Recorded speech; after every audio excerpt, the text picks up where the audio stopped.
بسم اللہ الرحمن الرحیم۔ رسول اللہ صلی اللہ علیہ وآلہ وسلم نے ارشاد فرمایا، روزہ دار کو دو خوشیاں حاصل ہوتی ہیں، ایک اس وقت جب وہ افطار کرتا ہے تو خوشی محسوس کرتا ہے، اور دوسرے جب وہ اپنے رب سے ملاقات کرے گا تو روزے کا ثواب دیکھ کر خوش ہو جائے گا۔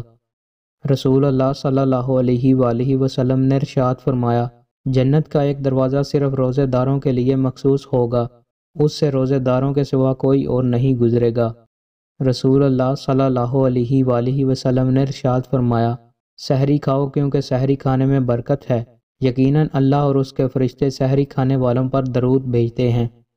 رسول اللہ صلی اللہ علیہ وآلہ وسلم نے ارشاد فرمایا، ماہ رمضان میں گھر والوں کے خرچ میں کشادگی کرو، کیونکہ ماہ رمضان میں خرچ کرنا اللہ تعالیٰ کی راہ میں خرچ کرنے کی طرح ہے۔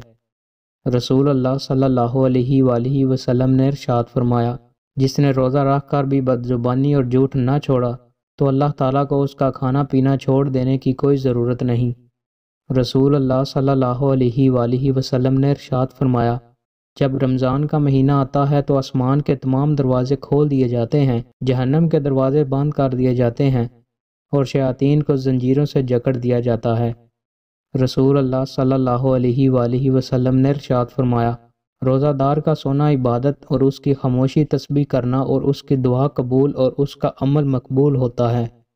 رسول اللہ صلی اللہ علیہ وآلہ وسلم نے ارشاد فرمایا، جس نے ایک دن کا روزہ اللہ کی رضا حاصل کرنے کے لیے رکھا، اللہ عز و جل اسے جہنم سے اتنا دور کر دے گا جتنا کہ ایک کوا جو اپنے بچپن سے اڑنا شروع کرے یہاں تک کہ بوڑھا ہو کر مر جائے۔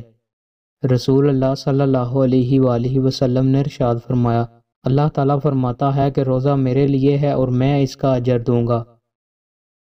دوستوں، مزید اچھی ویڈیوز کے لیے ہمارے چینل کو سبسکرائب لازمی کریں۔ بہت شکریہ۔